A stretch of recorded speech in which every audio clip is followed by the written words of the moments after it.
a computer science adjunct and technology teacher, and technology and curriculum and good pedagogy are just passions of mine.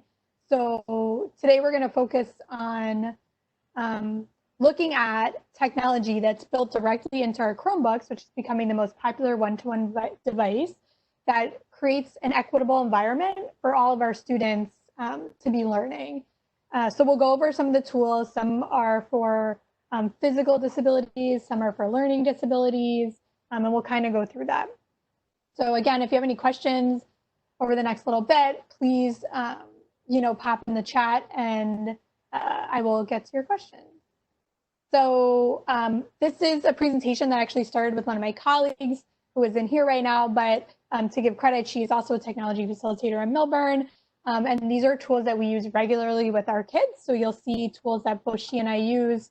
She's at the elementary level, like I said, and with older students. And not only will I show the tool itself, but kind of how we're using it and what our students think of the tool. So if you want to look at specific resources, I've created a Wakelet. If you don't know what Wakelet is, it's a curation of different resources. And so if you're looking about more accessibility and assistive technology, maybe this piques your interest. At one point at the end of this workshop, you'll see that you can access these resources and it goes above and beyond the presentation that I'm about to give. Okay, so the reason we talk about using assistive and accessibility technology is to create this inclusive environment. So it's a learning environment that's equitable so that all of our students, no matter their abilities, have the chance to learn, to grow. And we're talking both socially and personally and academically, right? So are our students with physical disabilities still in the environment and maybe with some mental, still the environment where they're learning from their peers? Because we know that how important that is, right? Is there someone out there that advocates, or do these students feel comfortable advocating for themselves? And do they have equitable access to relationships within the building, with adult relationships, peer relationships? And so these tools that are built into the Chromebook are going to help kind of create that equitable environment for everyone in your classroom. So when we talk about who those students are that are going to be using these tools, some of them are struggling readers. So our kids with dyslexia, dysgraphia, reading comprehension disabilities, there's going to be tools for them. Okay. A disability or a diagnosis that we don't often think of is executive functioning. So our students that can't really organize, that have trouble sequencing, that have trouble with their day-to-day routines, right? There's tools for them as well. Our auditory processing students, so there's a ton of tools out there for them. Those that need to hear things, those that are more of an auditory learner, those that struggle with auditory learning and need an additional piece to it. Our kids with ADD and ADHD, and our students that we see, like I do, I have something in my hand and I'm constantly going back and forth in my chair, that need this sort of kinesthetic learning. And so you end up in front of a Chromebook and you're like, is that really there for them? And it is. There's tools for them as well. We also talk about our introverts. This is not a diagnosis. This is not an IEP 504, right? But there's the ability for technology to capture the voice of the student that's sitting in your classroom, not ready to speak out. Our English language learners who are newcomers, right? So there's tools for them along the way. And I work really closely with our ELL department in giving our students the tools to not just translate, but actually give them a voice in their language as well as in English. We talk about our students of various abilities. So a ton of tools out there for students with autism, and there's a lot coming down the pipe. So not a ton to show right now, but coming our students who use American Sign Language as their way of communicating. We also talk about, especially as we get into our older grades where students are more aware of their identity and more willing to share and feel more comfortable, how technology can help them be themselves. So behind a screen, but still have that voice, and giving that kind of barrier gives them that freedom. And the last, this is, really comes with my high schoolers when I worked in the high school, passionate activists, right? They want to do something. So many high school students were stuck at home with needing something to do the last few months. And they've reached out to organizations. They've developed their own organizations. And the Chromebook has a ton of tools to kind of help them, make those connections and organize their activism. oops, sorry, here's our last one, social emotional needs.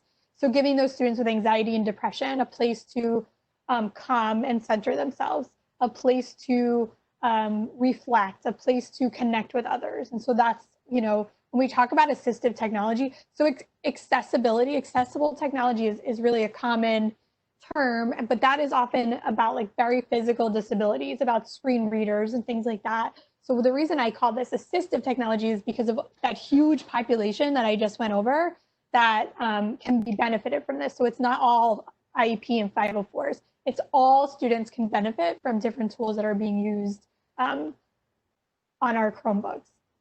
Okay, so one of the coolest things, Google for Education works super smooth with the Chromebook. So if our kids have phones, if they have tablets, if we give them Chromebooks, if they have their own Chromebooks, right? All of our students are able to enjoy things on the web because of these features that are being built in. We're going to focus specifically on Chromebooks during this conversation. And so if you don't have a Chromebook, so like I know in Milburn, all of our teachers are given a teacher laptop, but it is not a Chromebook. All of our students are given Chromebooks. So how do we support those students when we've never even seen what that Chromebook looks like, or we don't have access to it as easily as we do our own device, right? So this came out, it's a Chromebook simulator. I'm just going to show it super quick. If you click on this link in the slideshow, it brings you into the Chromebook simulator, and I'll put the slideshow in the chat, the link to the slideshow. So what happens is there's a lot of things here, but I'm going to go straight to the accessibility features. All of these do really similar features. So if I'm trying to work with a student, I'm saying to the student, I really need you to turn on your accessibility features. When we're in person, it's super easy. I'm one-on-one, I'm in a classroom, I'm chatting with different teachers, but remotely, I needed them to go through the steps, right? So we're already talking about students that have some sort of disability. And so what I found was this awesome simulator. So if I want kids to turn on the accessibility features, I actually send them this link to this simulator. And this simulator teaches them, it says on your Chromebook, right? Click the clock. Click the gear, which is your settings, right? Then on the left-hand side, go down to accessibility. Then on the right-hand side, click manage accessibility features. So they have the written directions and visual directions, and they get to control the pace. So as they're doing this on their Chromebook, they can actually come back and kind of go through these features. So there's only 4 here specifically for accessibility features, but it is really helpful for these 4. And then you can kind of use them to guide students for others. So this is teaching students how to turn on larger screen. So it's really helpful for them to follow, especially when we're not in front of them. So this is actually how you turn on accessibility features. So that's really the first step today. If you're on a Chromebook, or if it's something that you're going to need later, the first thing that I have all students do in the beginning of the year is either turn on their accessibility features or check to make sure that they're on from previous years. And it's as easy as clicking on the clock, opening up the settings, coming down to accessibility, clicking on manage accessibility, or you can also have, so this is something that I turn on for all my students. This setting right here is always show accessibility options in the system menu. And I make sure this is blue and this is on. And so that in the menu, which I'll show you, you'll actually be able to see the accessibility options much quicker.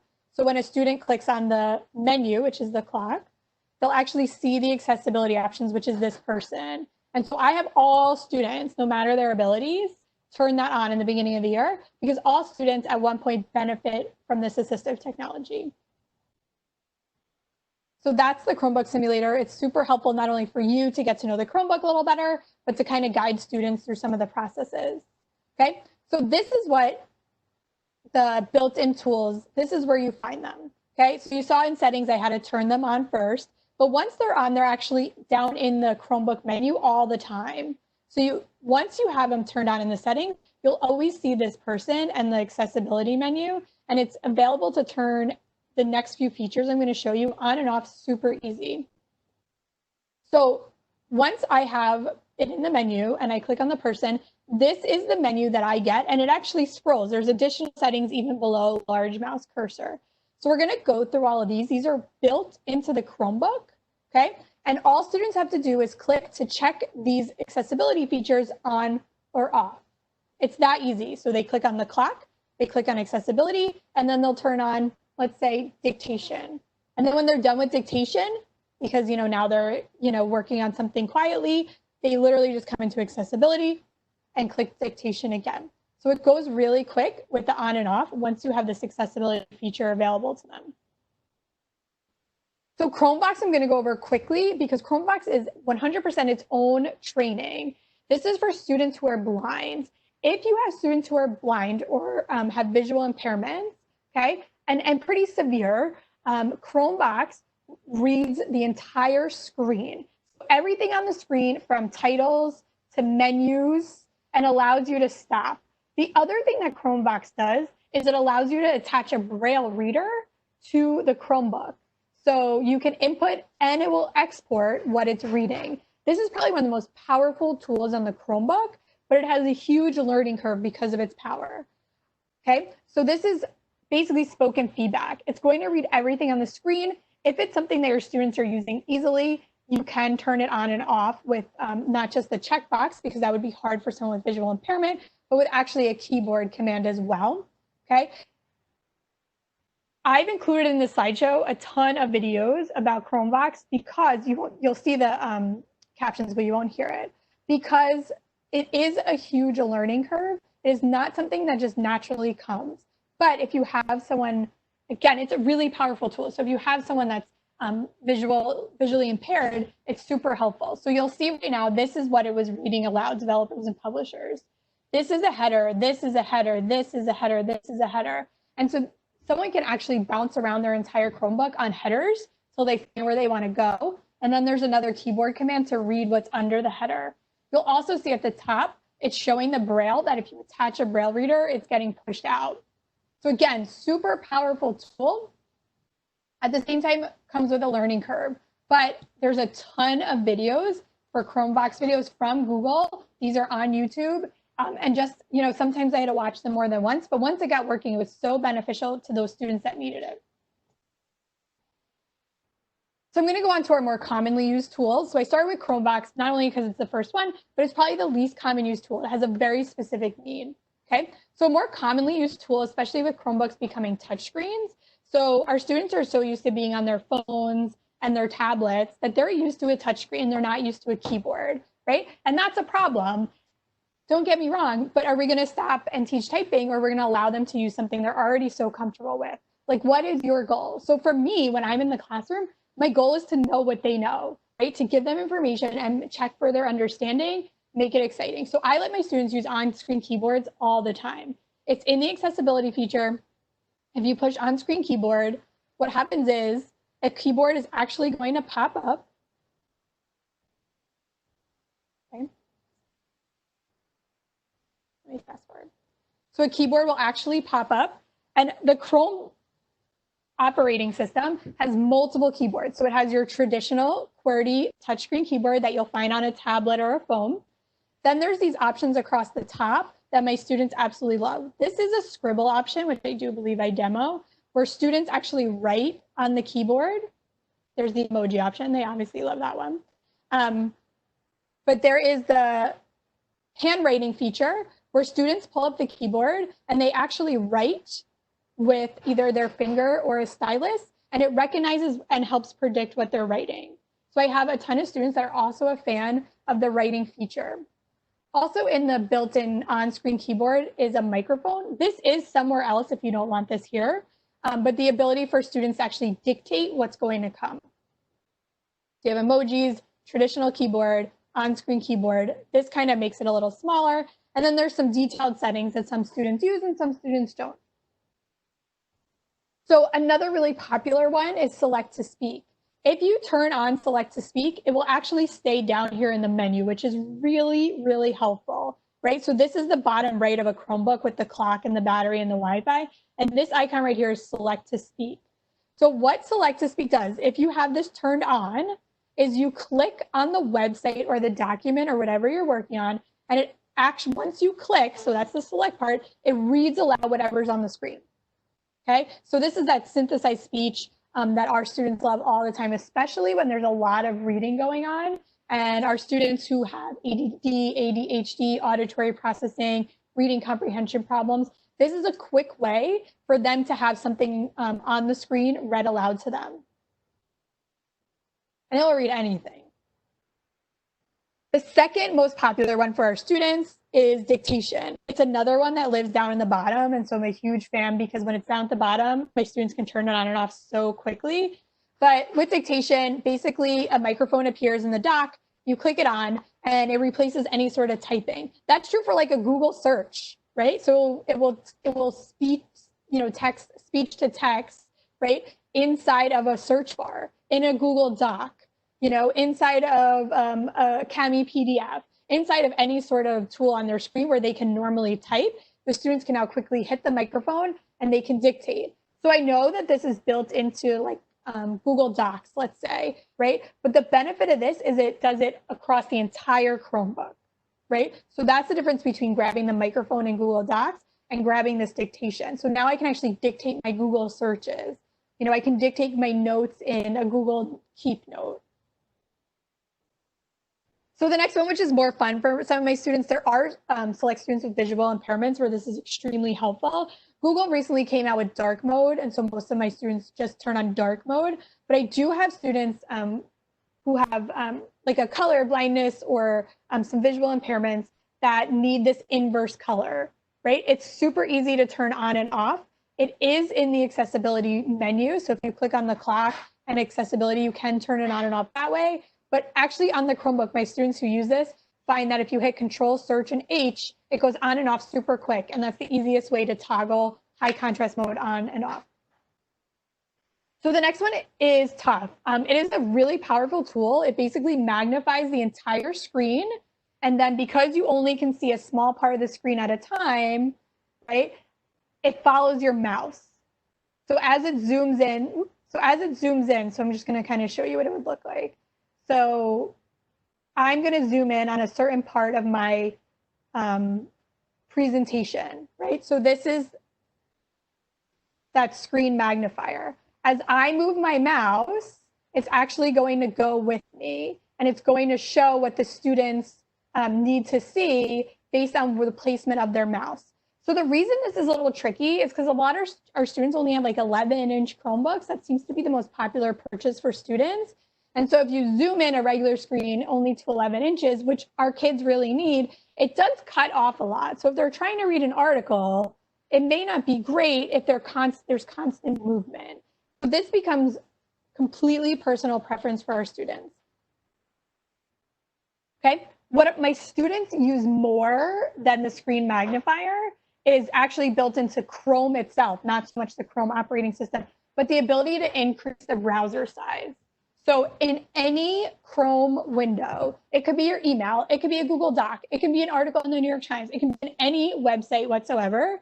If you push Control and plus, if you're on a Mac, it would be Command and plus, it will actually zoom in. So the more time, if you hold the control button, the more times you push plus, the bigger your screen will get. And it will actually show. So if you look at the top right now, every time I push, it's going to get bigger and bigger. My screen is not increasing because we're in presentation mode, but every time I decrease, I go back to 100. So what that looks like on a regular website is plus 110, 125, 150, 175. Oh, too big, 200. I can't read my whole article.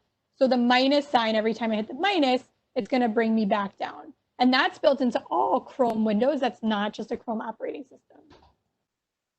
So the other thing that's built into Chrome, which is super helpful, is the actual font size. So instead of zooming in on the page as a whole, you can actually control your font size by clicking on the three dots on the top right, more tools, settings.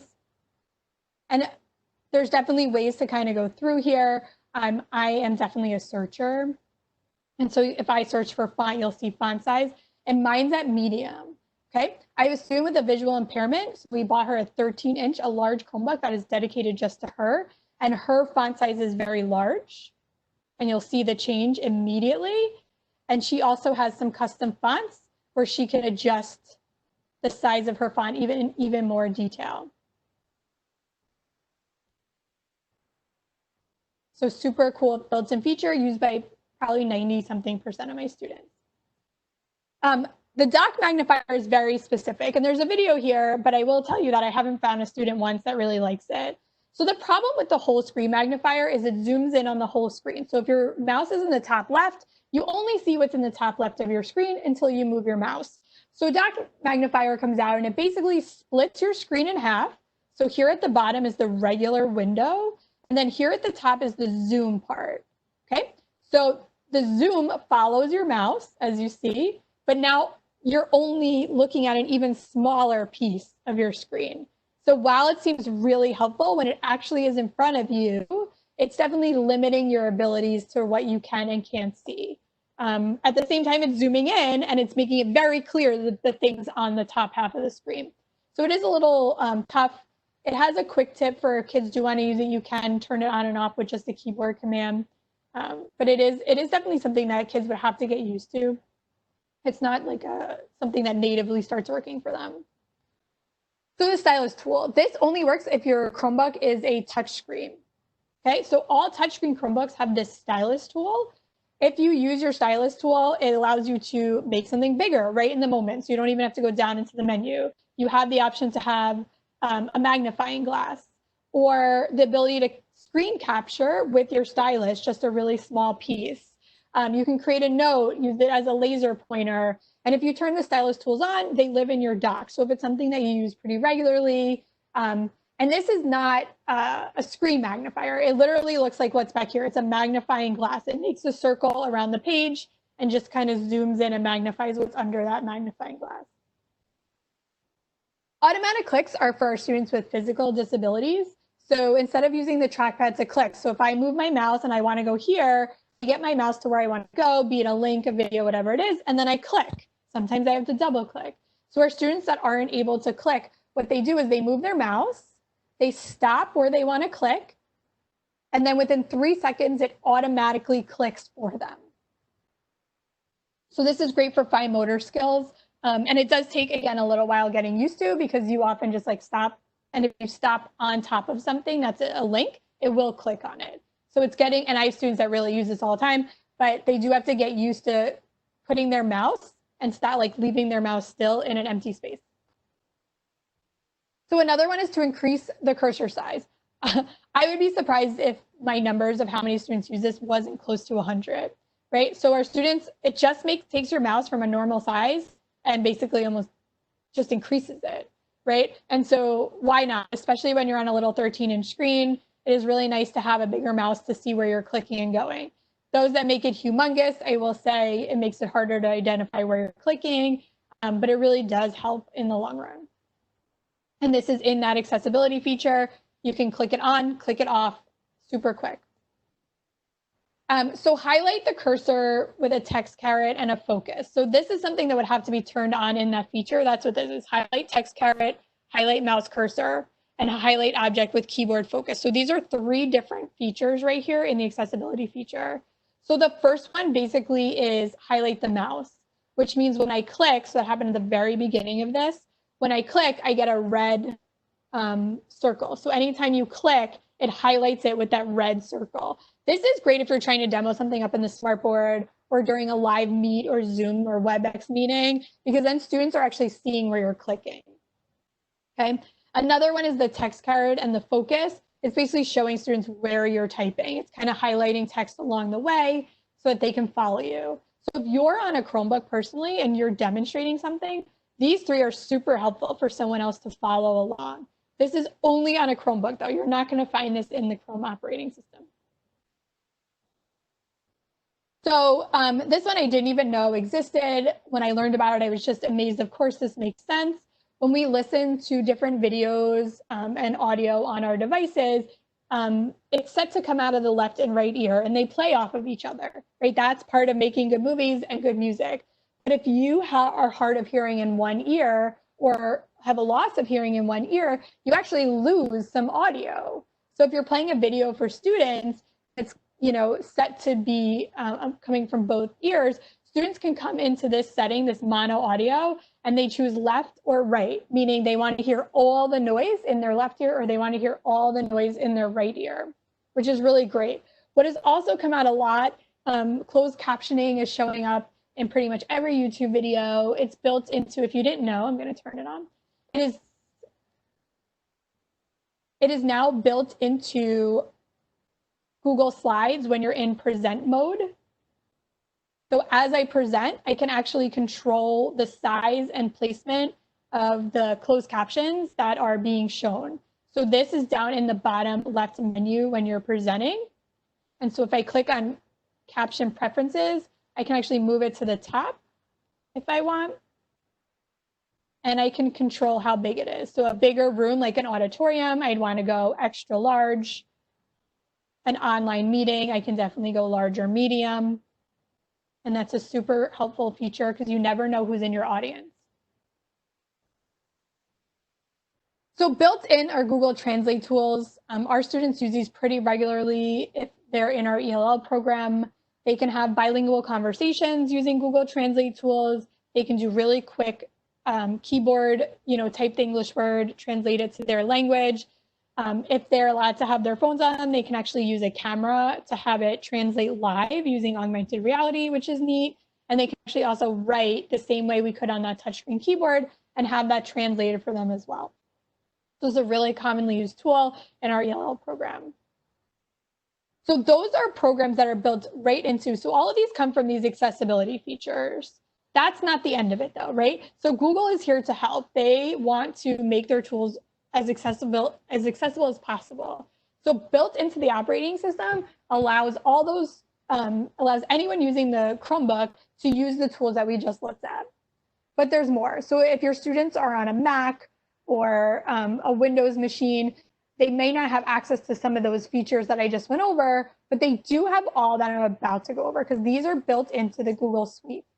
So I showed you closed captioning in Google Slides. It is a huge, huge new feature that hopefully as it grows, it's actually going to allow for translation as well. So if you have a high Spanish speaking, a population that's high Spanish speaking, and you're giving a presentation, hopefully in the future, you'll be able to speak in English with your Google Slides presented, but the captions will be in Spanish. That is not here yet, but it's definitely requested by Google. So hopefully that's coming. You can also seamlessly add different things to your slideshow to help students with visual impairments, but also with physical impairments. So in Google Docs, you have the built-in voice type. So the dictation that we used before in the Chromebook itself, this is a little more advanced because you can speak in different languages and it will type it for you. So our students can use one of the reasons I love this built-in voice type is our students that struggle with writing and typing, but do take Spanish or French or another language can actually use dictation inside of Google Docs. The other thing that we use a lot is Google Drawings because it has graphic organizers. And the benefit of Google Docs is you can actually take a graphic organizer from a Google Drawing and embed it into that document and edit it. So you can have text, a graphic organizer, text, a graphic organizer, and you can design it to make it most accessible to our students. So YouTube has been doing a ton of new stuff, and I try and keep up with it. So if there's more, there might be more. They've adjusted the ability to control the playback speed, which may sound like not too much, right? But for someone that has auditory processing issues, they actually want to slow that down. And so one, or normal, so a video playing is, 1 second equals 1 second. If you speed it, you could pull it down to 1 second is really a quarter of a second. And the voice actually slows down, allowing you to focus on what the person is saying. Or you can double speed. So like I listen to audiobooks every single day. And so I've gotten really good at hearing and processing more fictional content, not so much nonfiction yet, at double speed. So this is a huge addition, super helpful. YouTube has subtitles that are built in, and they actually now have a select number of languages. So if you have a student in your class that is not a native English speaker, but you assign a video that is in English, they can actually turn on the subtitles for a select number of languages, and they can adjust the font size and color of that of those subtitles. And the reason is because videos are so different, you want to be able to see what those subtitles say. So that's what you kind of see down here in the bottom right. is what is the font going to be, what is the font color going to be, you know, things like that. So they have control of those subtitles. So these two features have been huge helps in assigning videos for students. So a couple more things that I'm going to go over are add-ons and extensions. So I just want to explain kind of what those are first. So in your Chrome browser, you have add-ons and extensions. So extensions live in the top right. So all of these icons across the right are extensions. That means Google or a third party has created kind of like a little tool, not something that you download that lives on your computer, but it actually enhances the use of your Chrome browser. Okay. The other thing that they have are add-ons. So I'm going to pull up a document. So inside of docs, sheets, slides, and forms, you'll actually find add-ons. So add-ons are a little bit different. They, just like these little extensions, help you inside of the Chrome browser, making your experience more powerful. Add-ons live in an add-ons menu. If you add an add-on by getting an add-on and managing it, you have a variety of different things that you can use inside of a Google Doc. The ones here for Google Doc are going to be different than what you see or install for Google Slides, for Sheets, and Forms. So while each one has their own add-on menu, they each have different add-ons. So they play a different role, but super helpful. So let's look at some of these that are, you know, some of my favorite. I included a document of all my favorite extensions for students with that need accessibility features. So this is actually a link. So if you have the slideshow, which was shared in the beginning and can be shared at the end, you can actually click on this and kind of go through this document, which I'm constantly updating. And these are all extensions, so tools that live on the top right and enhance your Chrome experience that students and teachers can use to improve their learning, to assist their learning, to make a more equitable learning space. As you get to the bottom of the document, you'll see there's also add-ons for docs, sheets, slides, and forms that can also help both teachers and students alike. Some more specific for students, some more specific for teachers. I do want to highlight a few that are our most commonly used. Okay, so text-to-speech. So this is called Immersive Reader. It is just like the one that Microsoft uses. So if you're familiar with the Microsoft one that's built into all Microsoft tools, but also built into Flipgrid and Nearpod, if you're familiar with this, it looks the same. It is not the same. It is basically an imitation though. So what happens here, and I put links to help you, is it will take any website, it will get rid of all the mess that is around it, and it will put just the words that can be read aloud. And students have control of how big this font is going to be, okay? They can highlight nouns, verbs, meaning like Immersive Reader will highlight certain words for them, right? So text is a noun, website is a noun. You know, here you have verbs. And so it will actually, and then it will also read it aloud to them, and they have control over the speed and the voice that it's being read aloud, as well as colors and font choices. So read aloud is a very similar tool, but basically all it's going to do is read the text on the page aloud to you. So if you're not on a Chromebook where you have the built-in click to speak, right? But you're on any other device that you're using Chrome, you can use this read aloud, and it lets you pick a voice, adjust the speed, pitch, and volume with the click of a button. So this is probably one of the most simplistic and easy to use extensions out there. Just in case you didn't know, once you're on an extension, if you want to add it to your browser, this is where you do it, add to Chrome. If you're looking for specific extensions outside of what I'm showing or sharing, you can go to the Chrome Web Store, and there's a ton of extensions that are out there. So this, although not really an educational benefit, is one that most of my students have, and it basically lets them take their cursor and make it into fun shapes and sizes and colors and images, right? So they would hit add to Chrome, and then it lives and helps their Chrome browser. So another text-to-speech is read and write. This is free for all educators. It is an extremely powerful tool. I'll go over a little bit in a second. but a whole workshop could be just on read and write. That's how powerful it is. So free for teachers, paid for students, and it is a bit expensive. But instead of just reading aloud, it has text prediction. So as they type, it will actually guess the words that they're trying to type, and they can hear the words aloud. It has hover speech, so it reads aloud without any clicking. It has a picture and a text dictionary. So if kids highlight a word on any web page or document, it will define it for them. It has read aloud features, play, pause, and stop, and it has many voices and different speeds. It has a screenshot reader. So this is a picture, which means a traditional text-to-speech doesn't work, but this screenshot reader does its best to identify words inside of an image. It has a speech maker, which actually lets students download files that they can then put on their phone and listen on the go. This is the speech to text, the dictation tool. It has a built-in translate tool. People pick their language. And then it has these highlight tools. So you can do highlighting based on color. And what's really cool is that you can then collect all the highlights, and it's going to create a new document of all of your highlights that you made on that page or in that document. And you can organize by color or sequential top to bottom. And what other thing that's really cool is this vocabulary list. So any single words that you highlighted, it actually creates a vocabulary list for students. So it gives them the word, the picture, the definition, and then like a place for them to put their own notes. So that's really neat. And then there's a couple other really cool features. Again, free for teachers, read and write. You fill out a really quick form on their website, paid, and quite expensive for students. So that was text to speech. So text being read aloud to kids.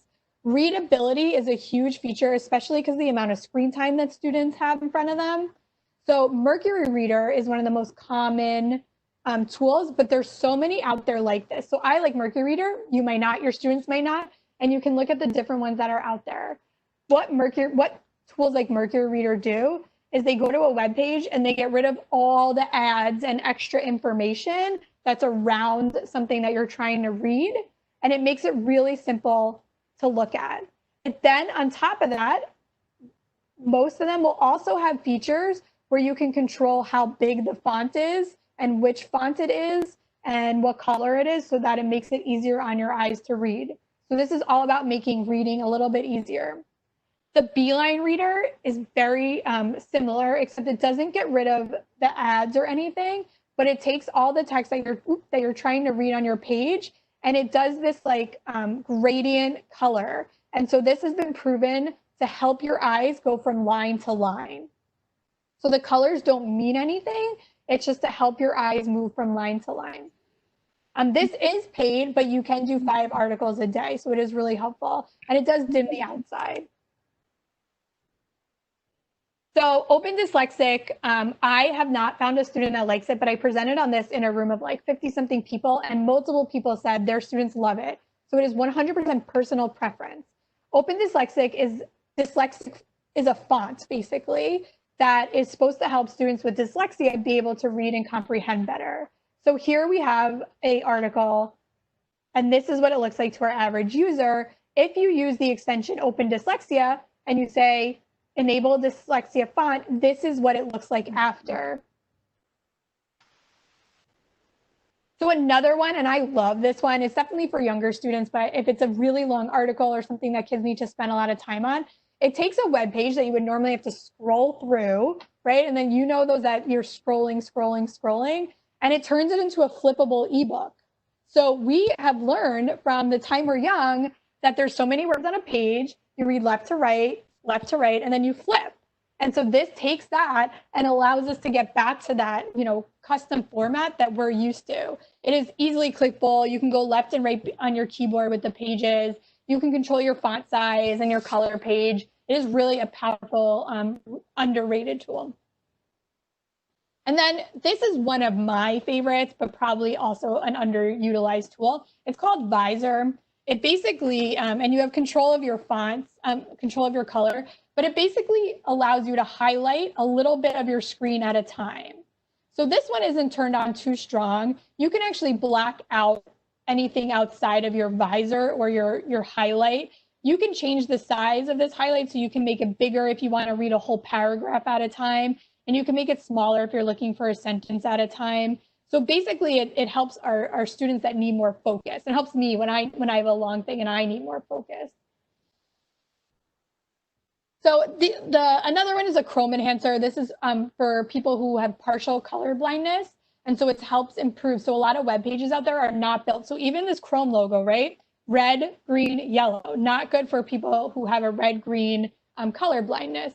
So what this extension does when you turn it on is it lets you pick the colors that are most visible for you based on your color blindness. And it allows you to do a color adjustment.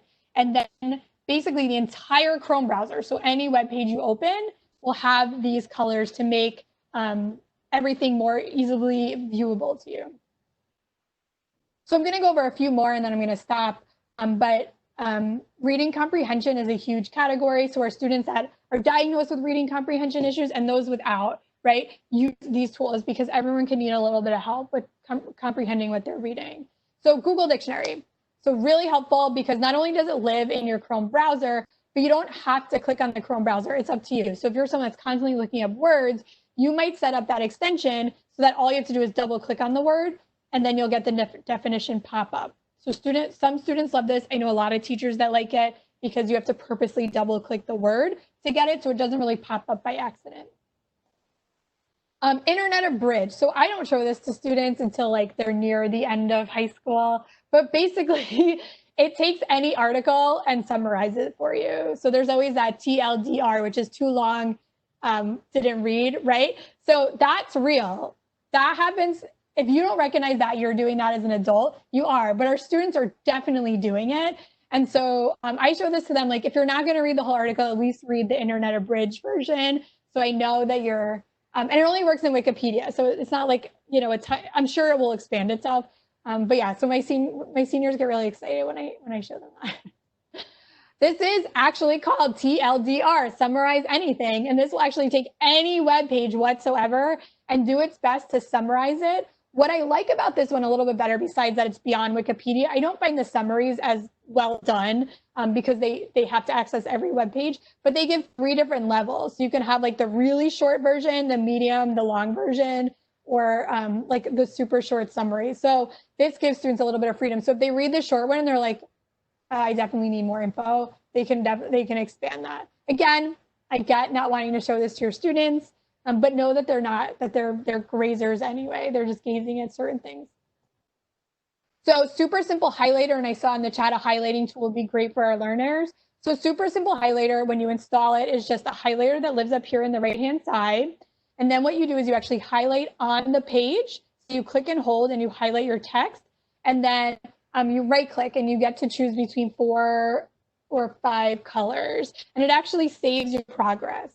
So if you go back to that page the next day, it does its best. It's not always perfect, but it will on subsequent visits actually show you what you highlighted. So not only does it collect your highlights in the extension, but it saves them from visit to visit, which is really cool.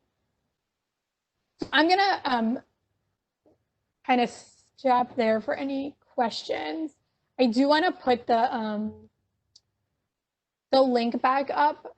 So the bit.ly.cb assistive CBA all have to be capital letters for this to work. But if you click on this, you have access to the slideshow, and there's a ton of links in there.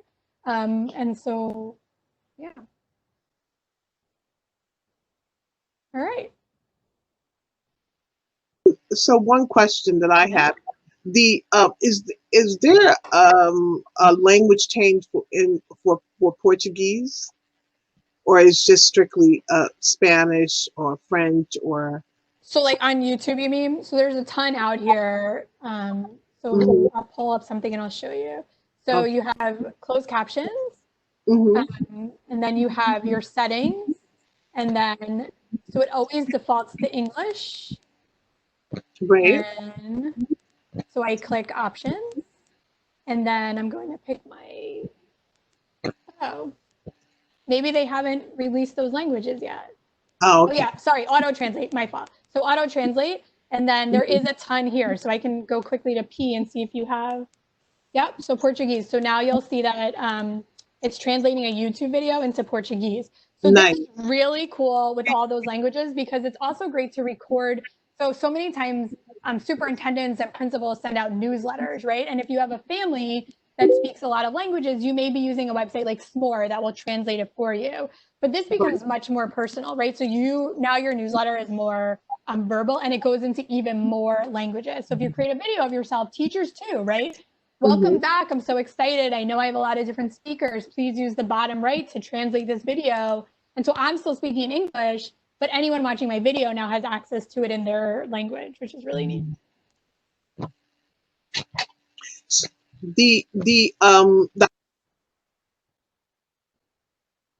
Oh, I just lost you. I think you muted.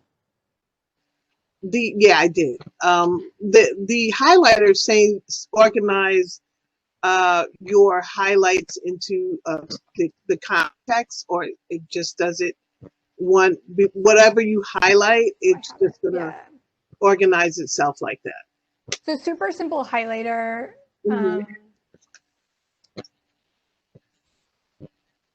Let me pull up like a News for Kids article. Is not as in depth as let's say, right? So here I'm going to highlight something that I think might be important. Okay, I right click, so that might be a little harder for your little guys. Right. Oh, I must have it turned off. Hold on. Enable. Okay, so it might be a little harder for your little guys, but it comes up down right here in this menu, and I have red, orange, yellow, green, right? So it starts to collect my highlights up in the extension. So here I have my super simple highlighter, and it shows me I can organize by date or by style. So that style is the color.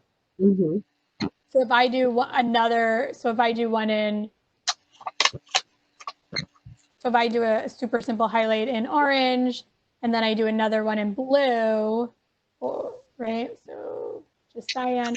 When I come up to my super simple highlighter, it is by style right now, but I can do it by position and text. So now it's top to bottom or bottom to top.